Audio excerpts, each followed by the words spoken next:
ನಮಸ್ಕಾರ ವೀಕ್ಷಕರೇ, ಸುಹಾಸಿನಿ ಕಾರ್ಯಕ್ರಮಕ್ಕೆ ಸ್ವಾಗತ. ಇವತ್ತು ಶುಕ್ರವಾರ ಅಂದರೆ ಸ್ತ್ರೀ ಜಾತಕದ ಸಮಯ. ಜಾತಕದ ಬಗ್ಗೆ ಯಾವುದೇ ಅನುಮಾನಗಳಿದ್ದಲ್ಲಿ ನೀವು ನೇರವಾಗಿ ನಮಗೆ ಕರೆ ಮಾಡಬಹುದು. ಮತ್ತೊಮ್ಮೆ ಕಾರ್ಯಕ್ರಮಕ್ಕೆ ಸ್ವಾಗತ. ನಾನು ಭಾವನಾ.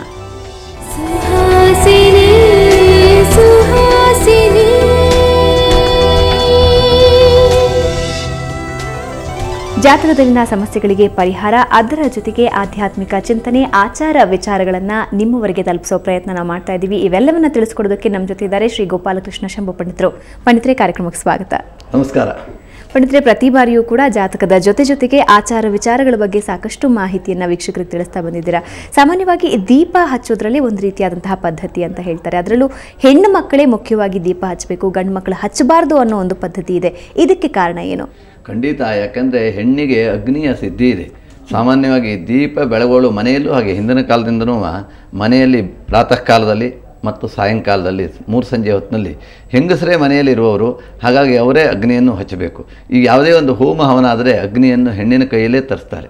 ಇದೆಲ್ಲ ಉದ್ದೇಶ ಏನು ಅಂತಂದರೆ, ಹೆಣ್ಣಿಗೆ ಅಗ್ನಿ ಇದೆ, ಅಗ್ನಿ ಅವಳ ಕೈಯಲ್ಲಿ ಅಗ್ನಿ ಇದೆ, ಅವಳ ಆತ್ಮದಲ್ಲಿ ಅಗ್ನಿ ಇದೆ.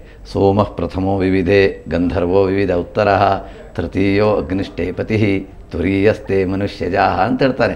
ಮದುವೆ ಮಾಡುವಾಗ ಅವಳು ಹೇಳ್ತಾಳೆ, ನೀನು ಕೈ ಹಿಡಿಯುವ ಗಂಡ ನಿನಗೆ 4ನೇ ಗಂಡ ಅಂತ ಹೇಳ್ತಾನೆ. ಹಾಗಾದ್ರೆ ನೀನು ಮುಂದೆ ಹಿಂದೆ 3 ಜನ ನಿನಗೆ ಗಂಡಂದಿರಿದ್ರು, ಅದರಲ್ಲಿ ಯಾರು? ತೃತೀಯೋ ಅಗ್ನಿಷ್ಠೇ ಪತಿ, ನಿನ್ನ 3ನೇ ಗಂಡ ಯಾರೋ ಕೇಳಿದ್ರೆ ಅಗ್ನಿ.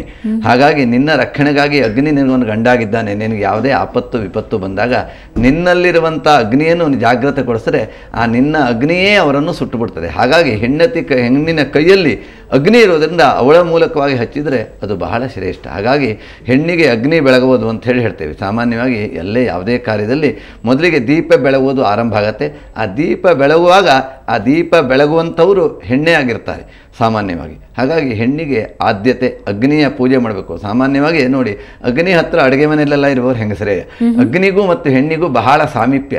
ನೀವು ಎಲ್ಲೇ ನೋಡಿ, ಯಾವುದೇ ಕ್ಷೇತ್ರದಲ್ಲಿ ಹೋದರೂ ಸಹ ಹೆಣ್ಣು ಎಲ್ಲಿದೆಯೋ ಅಗ್ನಿ ಎಲ್ಲೆಲ್ಲ ಇರುತ್ತೆ. ಹಿಂದಿನ ಕಾಲದಲ್ಲೂ ಅಡುಗೆ ಮನೆ ಅಂತಂದರೆ ಪ್ರಾತರಗ್ನಿಂ ಪ್ರಾತರಿಂದ್ರಗು ಹವಾಮಹೇ ಪ್ರಾತರ ಮಿತ್ರಾವರಣ ಮಂತ್ರ ಮಾತ್ರ ಗಂಡಸರು ಹೇಳ್ಬೋದು.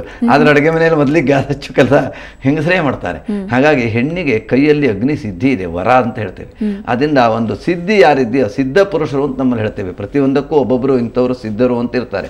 ಹಾಗಾಗಿ ಆ ಸಿದ್ಧಿಯಾಗಿರುವಂಥ ಹೆಣ್ಣು ಆ ಒಂದು ಅಗ್ನಿಯನ್ನು ಹಚ್ಚಿದರೆ ಆ ಅಗ್ನಿಗೂ ಶ್ರೇಷ್ಠತೆ ಮತ್ತು ಆ ಅಗ್ನಿ ಕೋಪಗೊಳ್ಳುವುದಿಲ್ಲ. ಹೆಂಗಸರು ಅಗ್ನಿಯನ್ನು ಹಚ್ಚಿದರೆ ಆ ಅಗ್ನಿಯಿಂದ ಅನಾಹುತ ಆಗೋದಿಲ್ಲ. ಅಗ್ನಿಗೆ 2 ಶಕ್ತಿ ಇದೆ. ಒಳ್ಳೆಯದು ಮಾಡುವ ಶಕ್ತಿಯೂ ಇದೆ, ಕೋಪಗೊಂಡ್ರೆ ಸುಟ್ಟಾಕುವಂಥ ಶಕ್ತಿಯೂ ಇದೆ. ಹಾಗೆ ಹೆಣ್ಣಿಗೂ 2 ಶಕ್ತಿ ಇದೆ. ಅನುಗ್ರಹ ಮಾಡೋ ಶಕ್ತಿ ಇದೆ. ಯಾರನ್ನಾದರೂ ಒಲಿಸಿದ್ರೆ ಅವಳು ಪ್ರೀತಿಯಿಂದ ಅವನನ್ನು ಉದ್ಧಾರ ಮಾಡುವ ಶಕ್ತಿ ಇದೆ. ಕೋಪಗೊಂಡ್ರೆ ಅವನನ್ನು ನಾಶ ಮಾಡುವಂಥ ಶಕ್ತಿಯು ಹೆಣ್ಣಲ್ಲಿದೆ. ಆದ್ದರಿಂದ ಹೆಣ್ಣಿಗೆ ಅಂಥ ಒಂದು ವಿಶೇಷ ಶಕ್ತಿ, ಅವರಲ್ಲಿ ಆತ್ಮಸ್ಥೈರ್ಯತೆ ಅನ್ನುವಂಥದ್ದಿದೆ. ಆದ್ದರಿಂದ ಒಳ್ಳೆಯ ಆಚಾರವಂತರು, ವಿಚಾರವಂತರಾದಂಥ ಹೆಣ್ಣನ್ನು ಸುದ್ದಿ ಹೋಗಬಾರ್ದು. ಅವರು ಶಾಪ ಕೊಟ್ಟರೆ ಅದು ಶಾಪ ವರಶಾಪವಾಗೇ ಆಗುತ್ತೆ. ಅದಕ್ಕಾಗಿ ಹೆಣ್ಣಿನ ಮೂಲಕವಾಗಿ ಅಗ್ನಿ ಹಚ್ಚಬೇಕು. ಮನೆಯಲ್ಲಿ ಪ್ರಾತಃ ಕಾಲದಲ್ಲಿ ಮೊದಲನೇ ಕೆಲಸ ಹೆಂಗಸರದು ಅದು ಕಸಗೋಮಯ ಅಂತ ಹೇಳ್ತಿದ್ರು. ಮನೆ ವರ್ತನೆ ಅಂತ ನಾವೇನು ಹೇಳ್ತೇವೆ ಸಂಪ್ರದಾಯದಲ್ಲಿ. ಹಿಂದಿನ ಕಾಲದಲ್ಲಿ ಮನೆಯಲ್ಲಿ ಆ ದೀಪ ಬೆಳಿಗ್ಗೆ ಎದ್ದು ಕೂಡಲೇ ಕಸಗೋಮಯ ಮಾಡುವಂಥದ್ದು ಅಂತ. ಆ ಒಳಗಡೆಗಿರುವಂಥ ರಂಗೋಲಿ ಕಸ ಅದನ್ನೆಲ್ಲ ತೆಗೆದು ಸ್ವಲ್ಪ ಗೋಮಯವನ್ನು ಹಾಕಿ ರಂಗೋಲಿ ಇಟ್ಟು ದೇವರ ಮುಂದೆ ಅಗ್ನಿಯನ್ನು ಬೆಳಕೊಂಡು ಆಮೇಲೆ ತುಳಸಿ ಮುಂದೆ ಹೋಗಿ ರಂಗೋಲಿ ಹಾಕ್ತಿದ್ರು. ಇದು ಹೆಂಗಸರ ಮನೆಯ ಮನವರ್ತನೆಯ ನಿತ್ಯದ ಮೊದಲನೇ ಕೆಲಸ. ಹಾಗೆ ಸಾಯಂಕಾಲ ಆಯಿತು ಅಂದರೆ, ಸೂರ್ಯಾಸ್ತ ಸಮಯ ಬಂತು ಅಂದರೆ ಅಷ್ಟೊತ್ತಿಗೆ ಆ ಮನೆಯಲ್ಲಿ ದೇವರ ಮುಂದೆ, ತುಳಸಿ ಮುಂದೆ, ಬಾಗಿಲ ಮುಂದೆ ಎಲ್ಲ ದೀಪ ಹಚ್ಚುತ್ತಿದ್ರು. ಸ್ತ್ರೀಯರಿಗೆ ದೀಪ ನಮಸ್ಕಾರ ಅಂದರೆ ಇದು ಬಹಳ ದೊಡ್ಡದು. ಇಂದಿನ ಕಾಲದಲ್ಲಿ ಪ್ರತಿ ಮನೆಯಲ್ಲೂ ಸಹ ನವವಧುವಿಗೆ ಮದುವೆ ಆದ ಕೂಡಲೇ ಆ ಮೊದಲೇ ಅದನ್ನು ದೀಪ ನಮಸ್ಕಾರವನ್ನು ಹೇಳ್ಕೊಡ್ತಿದ್ರು.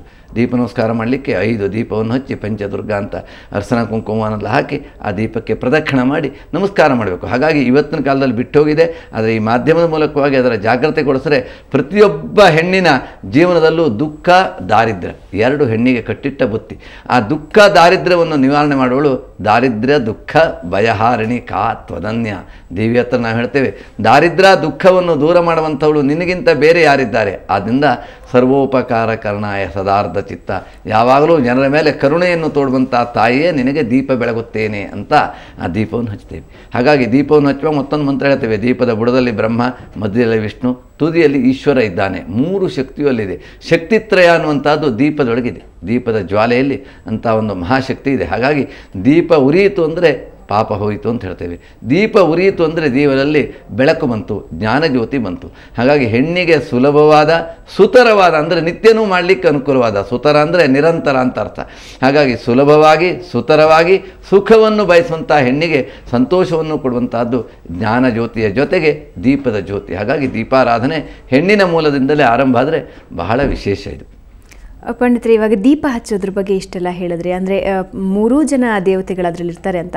ಆದರೆ ಕೆಲವೊಂದು ಸಲ ದೀಪ ಆರು ಹೋದರೆ ಅಪಶಕುನ ಅಂತಾರೆ. ಇವಾಗ ಯಾರಾದರೂ ಯಾತ್ರಾರ್ಥಿಗಳು ಯಾತ್ರೆಗೆ ಹೋಗಿರ್ತಾರೆ, ಅವ್ರು ಬರೋವರೆಗೆ ದೀಪ ಉರಿಬೇಕು. ಸಾಮಾನ್ಯವಾಗಿ ಕಾರ್ತಿಕ ಮಾಸದಲ್ಲಿ ಈ ದೀಪಕ್ಕೆ ಅತಿ ಹೆಚ್ಚಿನ ಪ್ರಾಮುಖ್ಯತೆ, ಯಾಕೆಂದರೆ ಶಬರಿಮಲೆಗೆ ಹೋಗಿ ತನ್ನ ಗಂಡ ವಾಪಸ್ ಬರೋವರೆಗೆ ದೀಪ ಆರಬಾರ್ದು ಅಂತ ಹೇಳಿ ಸಾಕಷ್ಟು ಜಾಗ್ರತೆ ವಹಿಸ್ತಾರೆ. ಈ ದೀಪ ಆರೋದಕ್ಕೂ ಅಪಶಕನಕ್ಕೂ ಎಲ್ಲಿಯ ಸಂಬಂಧ? ಯಾಕಂದರೆ ಮನುಷ್ಯನಲ್ಲಿ ದೀಪ ಅಂದರೆ ಮನೆಯ ಕುಡಿ ಅಂತ, ಬೆಳಕು ಅಂತ ಅರ್ಥ. ಬೆಳಕು ಅಂದರೆ 2 ಅರ್ಥ ಇಲ್ಲಿ. ಮನೆಯ ಹಿರಿಯರು ಅಂತ. ದೀಪ ಅಂದರೆ ಮನೆಯನ್ನು ಬೆಳಗಿಕೊಂಡು ಬಂದಂಥವ್ರು ಯಾರೋ ಅವ್ರ ಹಿರಿಯರಿಗೆ ದೀಪ ಅಂತ ಹೇಳ್ತೇವೆ. ಎಲ್ಲಾದರೂ ಯಾತ್ರೆಗೆ ಹೋಗುವಾಗ ದೀಪ ಹಚ್ಚಿ ಹೋಗ್ತಾರೆ. ಇನ್ನು ಮದುವೆ ಮನೆಯಲ್ಲಿ ಸಾಮಾನ್ಯವಾಗಿ ನಾಂದಿ ಅಂತ ಮಾಡ್ತಾರೆ. ಮನೆಯಲ್ಲಿ ನಾಂದಿ ದೀಪ ಅಂತ ಇಡ್ತಾರೆ. ಹಾಗಾಗಿ ಆ ನಾಂದಿ ದೀಪವನ್ನು ಮದುವೆಯ ಮನೆಯಲ್ಲಿ ಹಚ್ಚಿಕೊಂಡು ಆ ದೀಪ ಹಚ್ಚಿಟ್ಟು ಹೋಗಿ ಲಗ್ನದ ದೀಪ ಪುನಃ ಮನೆಗೆ ಬಂದು ಸೇರುವಲ್ಲಿವರೆಗೆ ಆ ದೀಪ ಉರಿಬೇಕು. ಅದಕ್ಕೆ ನಾಂದಿ ದೀಪ ಅಂತ ಇಡ್ತೇವೆ. ಹಾಗಾಗಿ ದೀಪವನ್ನು ಇಡುವಂಥ ಉದ್ದೇಶ ಆ ಮನೆಯನ್ನು ಬೆಳಗುವಂತಹ, ಆ ಬೆಳಕನ್ನು ಬೆಳಗುವಂಥವರು ಸುಖವಾಗಿ ಬರಲಿ, ಎಲ್ಲಿಂದ ಹೊರಟು ಹೋದರು ಅಂತ. ದೀಪ ಆರಿದ್ರೆ ಅದು ದೋಷವೂ ಸಹ ಹೌದು. ದೀಪಕ್ಕೆ ಪ್ರಾಯಶ್ಚಿತ್ತಗಳೆಲ್ಲ ಹೇಳಿದೆ. ಇನ್ನು ಕೆಲವೊಂದು ಕಾರ್ಯದಲ್ಲಿ ಆರಿದ್ರೆ ಅದು ಕೆಡುಕು. ಶ್ರಾದ್ದ ಮಾಡ್ತಾರೆ, ಶ್ರಾದ್ದದಲ್ಲಿ ದೀಪ ಆರೋದ್ರೆ ಬಹಳ ದೋಷ, ಪ್ರಾಯಶ್ಚಿತ್ತವನ್ನೇ ಮಾಡಬೇಕು. ಇನ್ನು ಮದುವೆ ಮನೆಯಲ್ಲಿ ದೀಪ ಹಚ್ಚಿರ್ತಾರೆ, ಕೆಲವೊಮ್ಮೆ ಗಾಳಿಯಿಂದ ಆರೋಗ್ತದೆ, ಅಥವಾ ಇನ್ನೇನೋ ಸಣ್ಣ ಪುಟ್ಟ ತೊಂದರೆಯಿಂದ ಆಗತ್ತೆ, ಹೋಗ್ತದೆ. ಆಗ ಅಂಥ ದೊಡ್ಡ ಪ್ರಾಯಶ್ಚಿತ್ತ ಏನಿಲ್ಲ. ಹೆಣ್ಣನ್ನು ನೋಡ್ಲಿಕ್ಕೆ ಬರ್ತಾರೆ, ಆ ಕಾಲದಲ್ಲಿ ದೀಪ ಆರಬಾರ್ದು. ಹೆಣ್ಣಿನ ಮನೆಗೆ ಗಂಡನ ಮನೆಯವರು ಹೆಣ್ಣು ನೋಡ್ಲಿಕ್ಕೆ ಬಂದಾಗ ದೀಪ ಹಚ್ತಾರೆ, ಹೂ ಮುಡಿಸ್ಲಿಕ್ಕೆಲ್ಲ ಬಂದಾಗ. ಅಂಥ ಕಾಲದಲ್ಲಿ ದೀಪ ಆರಬಾರ್ದು. ಇನ್ನು ದೀಪದಿಂದ ಕೆಲವೊಮ್ಮೆ ಬಟ್ಟೆಗಳಿಗೆ ವಸ್ತ್ರವನ್ನಕ್ಕೆ ಬೆಂಕಿ ತಾರಿಸ್ಕೊಡ್ತಾರೆ, ಅದು ಬಹಳ ದೋಷ. ಯಾರಿಗಾದರೂ ಮೈ ಮೇಲೆ ವಸ್ತ್ರ ಇದ್ದವ ಇದಕ್ಕೆ ಬೆಂಕಿ ತಾರಿ ಸುಟ್ಟರೆ ಇದನ್ನು ವಸ್ತ್ರವನ್ನು ಮತ್ತೆ ಧರಿಸಬಾರದು. ಯಾವ ವಸ್ತ್ರಕ್ಕೆ, ಉಟ್ಟ ವಸ್ತ್ರಕ್ಕೆ ಬೆಂಕಿ ತಾಗತ್ತೋ ಅದು ಬಹಳ ದೋಷ. ಆದ್ದರಿಂದ ಅಂಥ ಬಟ್ಟೆಯನ್ನು ಬೀಸಾಡಿಬಿಡಬೇಕು, ಮತ್ತೆ ಪುನಃ ಅದನ್ನು ತೊಡಬಾರ್ದು. ಹಾಗಾಗಿ ದೀಪದ ಬಗ್ಗೆ ಸಾಮಾನ್ಯವಾಗಿ ಬಹಳಷ್ಟು ಹಿಂದಿನ ಕಾಲದಿಂದಲೂ ಬಂದಿದೆ ದೀಪ ಜ್ಯೋತಿ ಎನ್ನುವಂತಹದ್ದು. ಆದ್ದರಿಂದ ಆ ದೀಪದಲ್ಲಿ ಅಪಶಕನ ಶಕನ, ನಮ್ಮ ಜ್ಯೋತಿಷದಲ್ಲಿ ದೀಪಕ್ಕೆ ಆದ್ಯತೆ ಕೊಟ್ಟಿದ್ದಾರೆ. ಯಾವಾಗಲೂ ಜ್ಯೋತಿಷಿಗಳು ಬಂದು ಕೂಡಲೇ ದೀಪ ಹಚ್ಚಿಸಬೇಕು ಅಂತಿದೆ. ದೀಪದ ಲಕ್ಷಣ ಅಷ್ಟಮಂಗಲ ಪ್ರಶ್ನೆಯಲ್ಲಿ ಮೊದಲನೇದೇ ದೀಪದ ಲಕ್ಷಣ ಹೇಳ್ತೇವೆ. ಸ್ನೇಹೋ ಯಸ್ಯೇಹ ದೇಹೋ ಭವತಿ ತದುದರೆ ವರ್ತಿನಿ ವರ್ತಿರಾತ್ಮ ಅಂತ. ಒಂದು ದೀಪವನ್ನು ಹಚ್ಚಬೇಕು. ಆ ದೀಪಕ್ಕೆ ಎಷ್ಟು ನೆನೆ ಹಾಕಬೇಕು, ಹೇಗೆ ಹಚ್ಚಬೇಕು, ಯಾವ ದಿಕ್ಕಿನಲ್ಲಿ ಹಚ್ಚಬೇಕು, ಏನೂ ಹೇಳಬಾರ್ದು. ಪ್ರಶ್ನೆಯನ್ನು ಕೇಳಲಿಕ್ಕೆ ಕರೆಸಂಥ ಯಜಮಾನರು ಆ ದೀಪವನ್ನು ತಂದಿಟ್ಟು ಹಚ್ಚಬೇಕು. ಅದಕ್ಕೆ ಅವರು ಎಷ್ಟು ನೆನೆ ಹಾಕ್ತಾರೆ ಅದರಲ್ಲೇ ನೋಡಬೇಕು. ಎಷ್ಟು ನೆನೆ ಹಾಕ್ತಾರೆ, ಎಷ್ಟು ಎಣ್ಣೆ ಹಾಕ್ತಾರೆ. ಮೊದಲಿಗೆ ದೀಪ ಹಚ್ಕೊಂಡು ಎಣ್ಣೆ ಹಾಕ್ತಾರೋ, ಎಣ್ಣೆ ಹಾಕಿಕೊಂಡು ದೀಪ ಹಚ್ತಾರೋ. ಈ ದೀಪದ ಬಗ್ಗೆ ಸಾಕಷ್ಟು ವಿಸ್ತಾರವಾದ ವಿಚಾರಗಳು ನಮ್ಮ ಜ್ಯೋತಿಷಾಸ್ತ್ರದಲ್ಲೇ ಬಂದಿದೆ. ಅಷ್ಟಮಂಗಲ ಪ್ರಶ್ನೆ ಅಂತಂದರೆ ಅದು ದೀಪದಿಂದಲೇ ಪ್ರಾರಂಭವಾಗುವಂಥದ್ದು. ಹಾಗಾಗಿ ದೀಪಕ್ಕೆ ಉದ್ದೀಪ್ಯ ಸ್ವಜಾತವೇದೋ ಪಘ್ನಂ ನಿರರುತಿಮ್ಮಮ ಅಂತ. ನಿರರುತಿ ಅಂದರೆ ಅಸುರರು, ಪಿಶಾಚಿಗಳು. ಎಲ್ಲಿ ದೀಪ ಬೆಳಗ್ತೇವೋ ಅಲ್ಲಿ ಬರುವುದಿಲ್ಲ, ಅವರು ಕತ್ಲಲ್ಲಿ ಮಾತ್ರ ಇರ್ತಾರೆ. ಹಾಗಾಗಿ ದೀಪವನ್ನು ಹಚ್ಚುವ ಉದ್ದೇಶ ಏನು ಅಂದರೆ ಈ ಪೈಶಾಚ ಗಣಗಳು ಬರಬಾರ್ದು ಹತ್ತಿರಕ್ಕೆ. 3 ಸಂಜೆ ಹೊತ್ತಿಗೆ ಹಚ್ತೇವೆ, ಬೆಳಿಗ್ಗೆ ಹಚ್ತೇವೆ, ಯಾಕೆಂದರೆ ಅಂಥವರು ಪ್ರವೇಶ ಆಗಬಾರ್ದು. ಹಾಗಾಗಿ ನಿರರುತಿಮ್ಮಮ, ನನಗೆ ಆ ನಿರರುತಿ ಎನ್ನುವಂಥವನು ಬಂದು ಮಹ್ಯಂ, ನನಗೂ ನನ್ನ ಕುಟುಂಬಕ್ಕೂ ಸಹ ಈ ಎಲ್ಲ ಕಡೆಯಲ್ಲೂ ಸಹ ಬರುವಂಥ ಭಯವನ್ನು ನಿವಾರಣೆ ಮಾಡಿ ಬೆಳಕನ್ನು ನೀಡಲಿ ಹೇಳುವಂಥ ಮಂತ್ರ ಆ ಉದ್ದೀಪ್ಯಸ್ವಂತ ಮಂತ್ರದಲ್ಲಿ ಬರ್ತದೆ. ಹಾಗಾಗಿ ದೀಪವನ್ನು ಹಚ್ಚಿದ ನಂತರ ಕೈಯಲ್ಲಿ ದೀಪ ಮುಂದೆ ಹಾಕಬಾರ್ದು. ಬಹಳಷ್ಟು ಜನ ಗೊತ್ತಿಲ್ಲ, ದೀಪವನ್ನು ಮುಂದೆ ಹಾಕ್ತಾರೆ, ಕೈಯಿಂದ ಅದು ಹಿಂದೆ ಎಳಿತಾರೆ. ಅದು ಎರಡನ್ನೂ ಮಾಡಬಾರ್ದು. ಕೈಯಲ್ಲಿ ದೀಪವನ್ನು ಸ್ಪರ್ಶ ಮಾಡಬಾರ್ದು. ಹಚ್ಚಿದ ನಂತರ ಒಂದು ಕಡ್ಡಿಯನ್ನು ತಗೊಂಡು ದೀಪವನ್ನು ಹಿಂತಕೊಳ್ಬೇಕು ಅಥವಾ ಮುಂದೆ ಮಾಡಬೇಕು, ವಿನಾ ಕೈಯಲ್ಲಿ ದೀಪ ತಾಗಿಸಬಾರ್ದು. 2 ಉದಾಹರಣೆ, ಯಾಕೆಂದರೆ ಒಂದು ಕೈ ಸುಟ್ಟೋಗುತ್ತೆ ಅನ್ನುವಂಥ ಉದ್ದೇಶ, ಎರಡನೇದಾಗಿ ಕೈಯಿಂದ ದೀಪವನ್ನು ಆರಿಸರೆ ಮಹಾಭಾರತ ಯುದ್ಧ ಕಾಲದಲ್ಲಿ ಇಂಥದ್ದಾಗಿತ್ತಂತೆ. ಕೌರವರ ಸೈನ್ಯವನ್ನು ನಾಶ ಮಾಡುವಂತಹ ಒಂದು ಸಂದರ್ಭದಲ್ಲಿ ಆ ಕೃಷ್ಣನ ತಂತ್ರ ಅಂತ ಹೆಸರು ಎಲ್ಲ ಕಡೆಗೆ. ಏನು ಮಾಡೋದು ಅಂದರೆ ದೀಪವನ್ನು ಹಿಂದೆ ಎಳೆದುಬಿಟ್ಟನಂತೆ. ಉರಿತಾ ಇರುವಂತಹ ದೀಪ ಅಂದರೆ ಆ ಯುದ್ಧ ಕಾಲದಲ್ಲೂ ದೀಪವನ್ನು ಹಚ್ಚಿಕೊಡ್ತಿದ್ದರು ಅಂತಾಯಿತು.